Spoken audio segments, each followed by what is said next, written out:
गोविंदगिरी महाराजांनी काल एक विधान केलेलं आहे रामलल्लाच्या मंदिराच्या तिथे।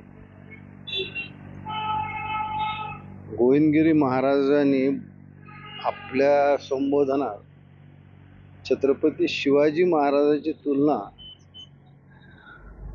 केली। खरं म्हणजे काल त्यांनी एका हिंदी वृत्तवाहिनीला त्याचा इन्कार केलाय, पण त्यांनी जे बोलले ते बऱ्याचशा वृत्तवाहिनीवर आलेलं आहे।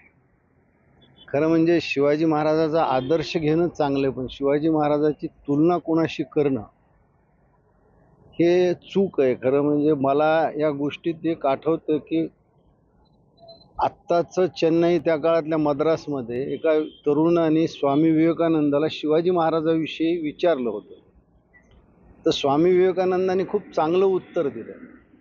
त्याने असे सांगितलं की प्रभू श्रीराम आणि भगवान श्रीकृष्ण यांच्यातल्या गुणाचा समुच्चय म्हणजे छत्रपती शिवाजी महाराज। मग अशा महान छत्रपती शिवाजी महाराजाची वर्तमान काळात कुणाशी तुलना करणं हे चूक आहे। आणि साधू संतांना तर या राजकारणात पडूच नये, पण आता साधू जर अशी तुलना करू लागले तर हे चूकच आहे। मला असं वाटतं गोविंदगिरी महाराजांनी हे करायला न पाहिजे।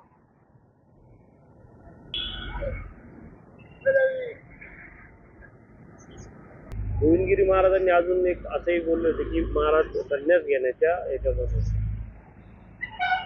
खरं म्हणजे छत्रपती शिवाजी महाराज दक्षिण दिग्विजयाला ज्यावेळेस निघाले त्यावेळेस ते श्रीशैलमला गेले होते। तिथे काही दिवस त्यांचा मुक्काम होता।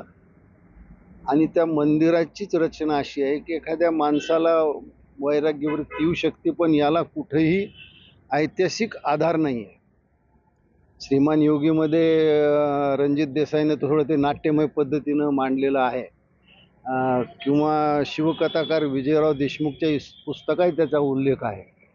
आणि त्या संदर्भात तंजावरच्या भोसले घराण्यात एक श्लोक त्याच्यावरचा आहे। हा एवढाच त्याला संदर्भ आहे। त्याच्यामुळं शिवाजी महाराज संन्यास घेणार होते किंवा काय करणार होते याला तसा ऐतिहासिक पुरावा कुठेही नाही।